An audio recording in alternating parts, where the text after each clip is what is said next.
आता देवर्षी नारद बोलू लागले. हो शुभदे, हा भरत तुमच्या बरोबर असेलच. जे कार्य येथे वृद्ध विप्र अर्थात महाशेष करतो तेच कार्य भरत तुमच्या ठिकठिकाणच्या कथा मंजिरी कीर्तनात करेल. तसाच अलिप्त राहून उपस्थित श्रद्धावान हो, ही 340वी ओळी स्वयं भगवानाच्या मंत्र गजराचा खरा अर्थ सांगणारी आहे. स्वयं भगवानाचे गुणगान अर्थात मंत्रगजर सर्वस्वी सर्व प्रकारे सर्वांना उचित आणि अत्यंत मंगल देणारा असा आहे. परंतु कुणाला जे आदरपूर्वक ह्याचे श्रवण करतात, प्रेमाने गायन करतात आणि मंत्रगजर हाच जीवनातील सर्वश्रेष्ठ आधार आहे असे मानतात त्यांच्यासाठीच. नारदांनी उत्तर देऊन ठरलं की तुम्ही आधार शोधत बसूच नका. तुम्हाला स्वयंभगवानांनी स्वतःच एक आधार दिलाय ह्या मंत्रगजर स्वरूपात. इथे तिथे आधार शोधण्यापेक्षा हा जो आधार दिलाय तोच तुमच्यासाठी महत्वाचा आहे. 1577 मध्ये परत आपण जे म्हणतो की बापूंनी आज हा सुंदरकांडची हे सांगता करणार आहे ह्या अग्रलेखामध्ये जीवनातील सर्वश्रेष्ठ आधार आहे असे मानतात त्यांच्यासाठीच. आणि म्हणून जेव्हापासून पहिल्यापासून संस्थेचं काम चालू झालं बापू पहिल्यापासून सांगत आले अध्यात्म आणि आधार हीच आपल्या सगळ्या कार्याची बेसिक प्रिन्सिपल आहे.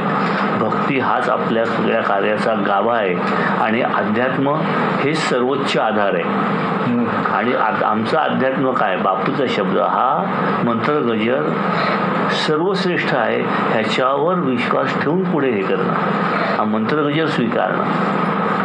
आज अनेक जण 16 माळा करताना आपण बघतो, रोजचे करतात. बापूने त्या दिवसापासून सांगितलं की तो 3 वर्ष करेल, बरोबर ना, 3 वर्ष सांगितलं ना. आज किती जण करतायत, मॅक्सिमम लोक करतात. तरुण मुलं, कॉलेजची मुलं पण करतायत. मला खरंच आश्चर्य वाटलं की मला जुईनगरची मुलं जी भेटली त्याच्यातले अनेक जण, म्हणजे पहिले जे मला जवळ 8 का 12 जण भेटले त्याच्यातले 4 का 5 जणांना सांगितलं दादा आम्ही रोजचा मंत्र आमच्या 16 माळा होतात. मला आश्चर्य वाटलं. त्यांचा एज ग्रुप होता साधारण 18 ते 22. काही कॉलेजमधली होती मुलं, दिसत होती कॉलेज नाही, पण तेही 16 माळा करतायत, जमेल तशा करतायत ते कंटिन्युअस. आणि हाच सगळ्यांचा आधार राहणार आहे. प्रत्येकाचा आधार मंत्रगजरच राहणार. श्रीराम. हे शुभदे, हा मंत्रगजरच स्वयं भगवानाचे संपूर्ण, परिपूर्ण आणि सर्वोत्कृष्ट गुणगायन आहे. आणि त्याचबरोबर हा मंत्रगजरच स्वयं भगवानाचे श्रद्धावानांसाठी दिले जाणारे प्रत्येक वरदान आहे.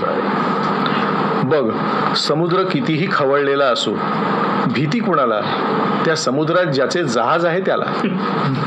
परंतु या 340व्या ओवीत स्पष्टपणे सांगितले गेले आहे की स्वयं भगवानाचा मंत्रगजर करणारा जहाजाशिवायच भवसागर अर्थात प्रपंचसागर सुखातच तरुण जातो. हे श्रद्धावान हो, तुमच्याकडे कुठल्याही साधनांची कमी असो, कुठल्याही ऊर्जेची वा शक्तीची कमी असो, हा मंत्रगजर त्या गोष्टींशिवाय सुद्धा तुमचे जीवन सफल, संपन्न व सुखी करू शकतो. काय प्रॉमिस आहे बघा. आणि आवश्यकतेनुसार अत्यावश्यक साधने व महत्वाच्या ऊर्जा पूर्वीतही राहतो आणि राहणार आहे. लिखित स्वरूपात सही नशी हा अग्रलेख येत राहतो आणि तिथे सांगितलं जातं आणि आवश्यकतेनुसार अत्यावश्यक साधने व महत्वाच्या ऊर्जा पूर्वीत राहतो आणि राहणार आहे. ही त्याची काय. हे शुभदे, रघुनायक गुणगान अर्थात हा मंत्रगजर हा आई जगदंबेने श्रद्धावानांसाठी तयार ठेवलेला सर्व संपत्तींचा भरून वाहणारा खजिनाच आहे. आणि म्हणूनच ह्या जगदंबेचा पुत्र स्वयं भगवानच हा खजिना तुम्हाला खुला करून देऊ शकतो. हा खजिना लुटला तर बाकीचे खजिने लुटायची वेळ येत नाही, तो खजिना मागे लागतो. हे लक्षात ठेवायचं. आता ते जहाजाशिवाय